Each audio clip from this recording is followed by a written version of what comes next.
Indonesia ini dijajah oleh Belanda selama 360 tahun. Walaupun saya agak ragu sebetulnya. Belakangan saya ragu Bapak Ibu. Betulkah kita dijajah 350 tahun oleh Belanda? Bapak Ibu percaya tidak? Begini Bapak Ibu, dalam sebuah teori kolonialisme dan imperialisme, dalam pandangan saya yang bodoh, maka jika 3,5 abad satu bangsa menjajah bangsa yang lain, maka pengaruh atau hegemoni dari penjajah tadi pasti melekat kepada bangsa yang dijajah, baik budayanya, bahasanya, ataupun ideologi. Artinya ada jejak-jejak historis dari mereka yang menjajah selama 350 tahun. Harusnya demikian. Artinya dalam sudut pandang sosiologis, sosial budaya, harusnya bangsa Indonesia ini banyak yang terpengaruh oleh budaya Belanda. Artinya buat budaya Belanda tetap ada eksis di Indonesia sampai hari ini. Coba lihat negara-negara yang dulu dijajah Inggris. Ya. Bukti-bukti empiris dari penjajahan Inggris sampai sekarang masih ada. Dari sisi sosial budaya. Dan yang terpenting juga adalah dari sisi ideologi. Bapak Ibu, Belanda ketika menjajah Indonesia, agamanya apa? Setahu saya Protestan. Nah harusnya Indonesia mayoritas Protestan. Buktinya sampai hari ini, atau sejak mereka menjajah sampai hari ini, berapa persen masyarakat Indonesia yang beragama Protestan? Ternyata tetap yang mayoritas itu adalah Islam. Maka saya bertanya-tanya, betulkah kita dijajah Belanda 350 tahun? Ya di sini sebutkan konon kita dijajah Belanda sejak 1602 sampai 1945. Dalam rentang ini kan ada masa kejayaan Turki Utsmani sampai ke wilayah Nusantara. Artinya sejarah semacam ini menghapus jejak khilafah di Nusantara. Buktinya sampai sekarang banyak peninggalan-peninggalan di seluruh wilayah Indonesia dari Sabang sampai Merauke, di mana peninggalan itu mengindikasikan kuatnya pengaruh Islam di Indonesia. Jadi betulkah kita dijajah 350 tahun? Lalu kemana pengaruh Turki Utsmani? Orang sekalian, kemudian kita lihat dari sisi geografis. Ini fakta empiris kalau ternyata pengaruh khilafah lebih kuat ketimbang pengaruh penjajah Belanda. Kita tahu Indonesia terdiri negara kepulauan dan setiap pulau punya nama.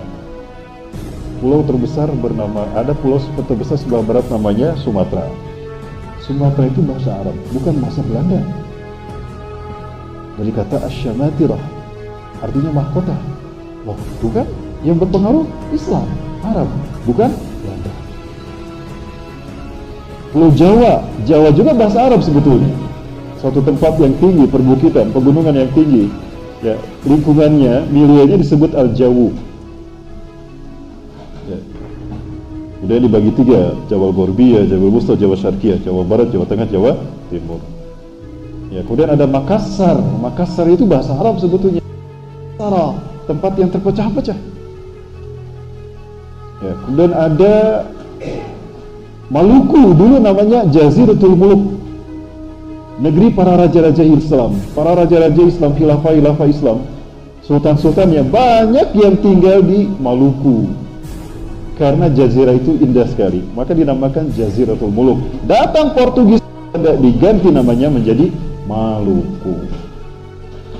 Papua Nugini dulu namanya Biladun Nurul Islami. Saya pernah membaca satu artikel seperti itu. Ternyata banyak ulama-ulama besar dari Irian Jaya, dari Papua.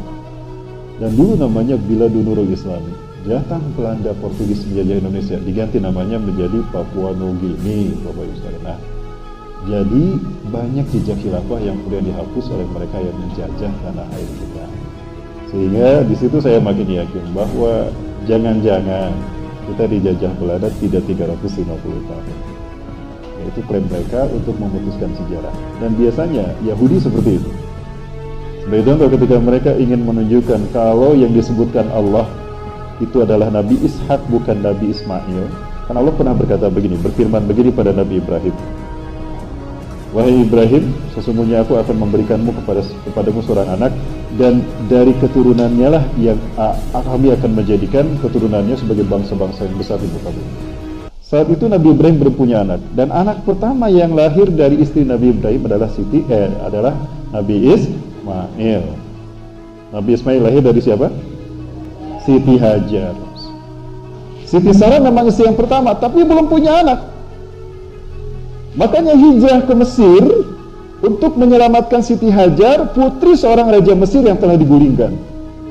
Ketika ayahnya raja Mesir digulingkan, maka diperbudak putri raja ini, Siti Hajar. Nah, Allah perintahkan Nabi Ibrahim dan Siti Sarah pergi ke Mesir menyelamatkan Siti Hajar. Dibawalah Siti Hajar ke Halab, Halab, Suriah. Kemudian bertempat tinggal di Hebron bersama Nabi Ibrahim Al-Khalil, Palestina.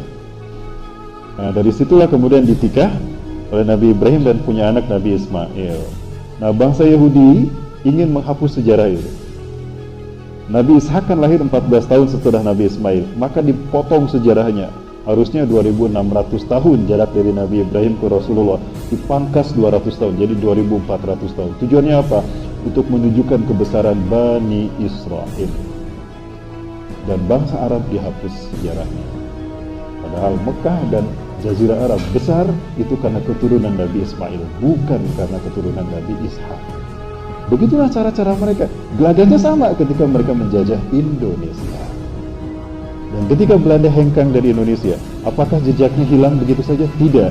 Ada dua bagian dari jejak Belanda yang masih bertahan di tanah air kita sampai hari ini. Apa itu, Bapak Saudara? Ketika VOC hengkang, ada jejaknya yang masih bertahan di Indonesia. Satu, Freemasonry. Freemasonry itu bahasa Belanda, bahasa Inggrisnya Freemasonry. Yang kantornya, gedung besarnya, markas mereka ada di Pulau Jawa, Pekalongan. Ada yang dari Pekalongan sini? Ya. Di sana ada sebuah gedung yang biasa dipakai sebagai markas besar Freemasonry di tanah air kita. Jejak yang kedua dari VOC penjajah Belanda sampai sekarang masih ada, yaitu ISDV, Indische Socialis Demokratische Vereniging, yaitu Partai Komunis Hindia, Partai Komunis Belanda, yang didirikan oleh Henk Snevely, yang dia kontrak produktif dengan pemerintah Hindia Belanda, pemerintah kolonial Belanda di Indonesia. Karena menjadi benalu bagi pemerintah Belanda, penjajah Belanda di Indonesia, maka ditangkap semua pengurus ISDV, dibawa ke Belanda dan dihukum, termasuk si Henk Snevely.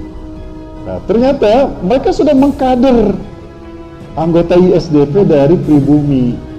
Salah satunya adalah Musso.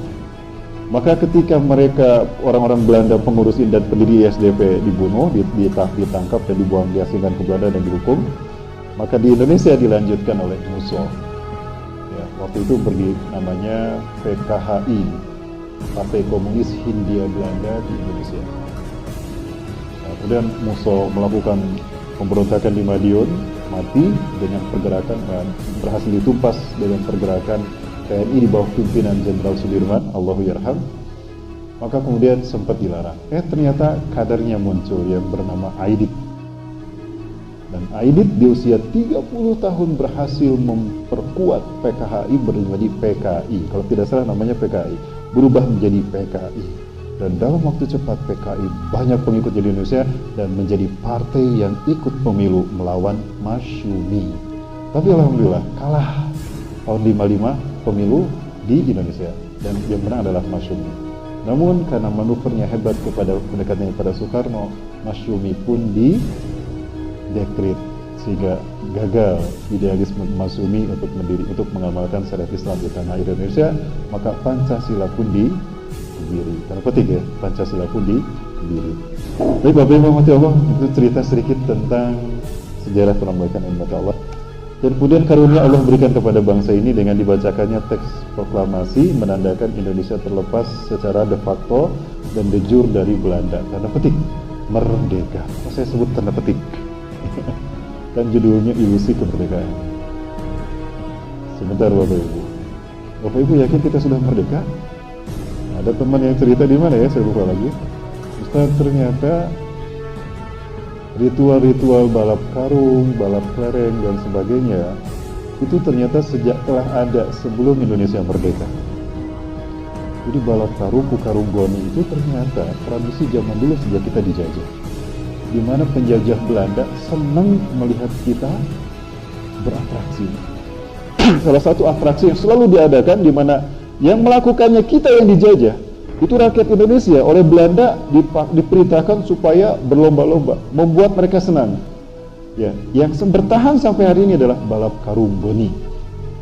Jadi balap karung itu ternyata warisan dari tradisi Belanda yang dilakukan oleh mereka yang dijajah sebagai bentuk merendahkan mereka kepada bangsa kita.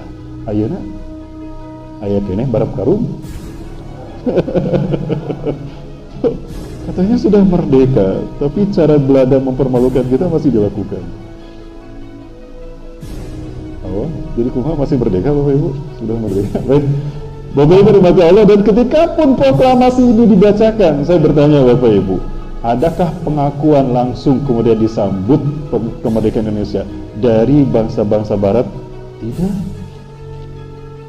Justru yang mengakui kemerdekaan kita pertama kali adalah bangsa Arab, satu Palestina. Orang yang pertama kali mengucapkan selamat atas kemerdekaan kita adalah Palestina. Bahkan Palestina sudah mengatakan sejak 1944 kalau Indonesia sudah merdeka. Sejak 1944. Kemudian dukungan mereka begitu besar kepada bangsa Indonesia. Sampai ada seorang konglomerat Palestina yang dia mengosongkan semua uangnya, rekeningnya di bank, dan semua itu diberikan pada para pejuang tanah air kita melalui Muhammad Nasir, Perdana Menteri Indonesia saat itu. Ini dana dari saya gunakan untuk membiayai kemerdekaan kalian.